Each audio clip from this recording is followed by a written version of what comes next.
Ya pertama menurut saya yang paling penting ya,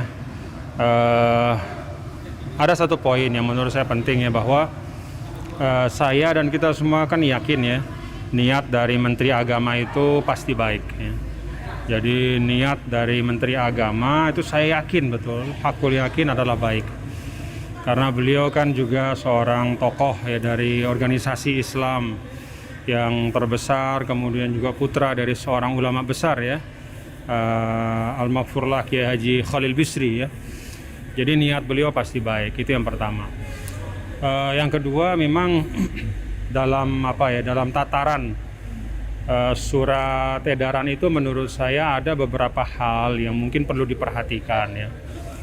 Ya katakanlah sebagai bahan untuk mungkin mengkoreksi ya. Yang pertama bahwa salah satu kaedah paling mendasar di dalam membuat satu kebijakan publik itu kan ada yang disebut dengan kaidah imparsialitas.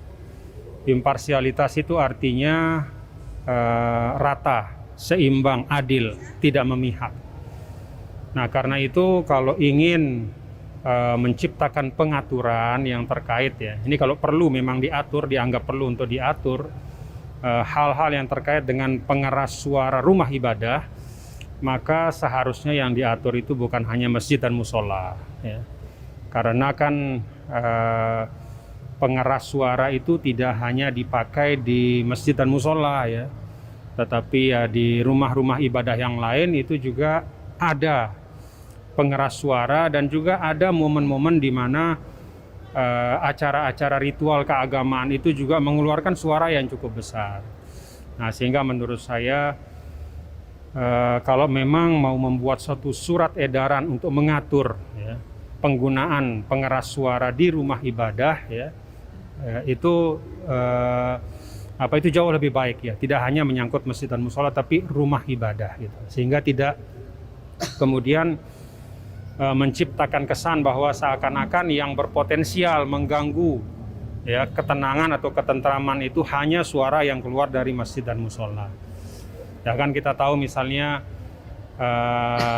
di beberapa daerah itu rumah-rumah ibadah non-Islam itu kan juga punya mengeluarkan suara juga kan ya, kidung-kidung atau lagu-lagu pujian ya, lagu-lagu keagamaan gitu. Jadi menurut saya kalau mau membuat pengaturan, maka yang diatur jangan hanya masjid dan musola gitu. Itu yang pertama. Yang kedua, di banyak tempat di Indonesia ini sesungguhnya masjid itu tidak hanya tempat berkumpul untuk sholat ya. Pengeras suara masjid itu juga tidak hanya fungsinya untuk digunakan azan dan qamat saja ya, atau mengaji saja, tetapi di banyak tempat di Indonesia, termasuk ini kita di Apitai ini ya, di NTB, di Lombok, di mana rata-rata masyarakat di desa itu kan seluruhnya muslim ya, maka masjid itu menjadi sentral kegiatan ya, sehingga dari masjid itu seringkali diumumkan ya, pengeras suara di masjid itu digunakan untuk termasuk mengumumkan ada kematian, kemudian kalau ada kegiatan gotong royong, ada kegiatan kemasyarakatan ya, ada hajatan-hajatan masyarakat itu diumumkan di masjid juga gitu. Dengan kata lain, pengeras suara masjid atau masjid itu memiliki juga fungsi sosial budaya ya. Jadi karena itu menurut saya kalau di daerah-daerah seperti misalnya di Apitai sini ya, di NTB, di desa-desa rata-rata lah di Indonesia ya, di desa-desa di mana banyak di situ penghuninya atau penduduknya itu adalah semuanya muslim, maka menurut saya justru suara dari pengeras suara masjid itu bukan mengganggu, justru malah menjadi rujukan dari masyarakat ya, karena di situ sekali lagi bisa juga digunakan untuk banyak pengumuman ya, yang menjadi perhatian dari masyarakat gitu. Nah, jadi menurut saya sih yang mungkin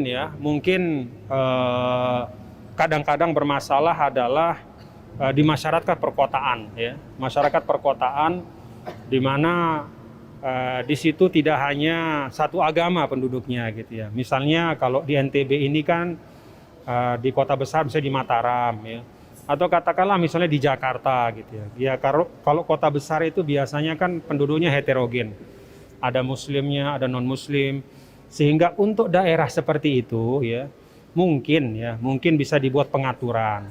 Tapi itu pun menurut saya lebih baik pengaturan itu diserahkan kepada kearifan bersama.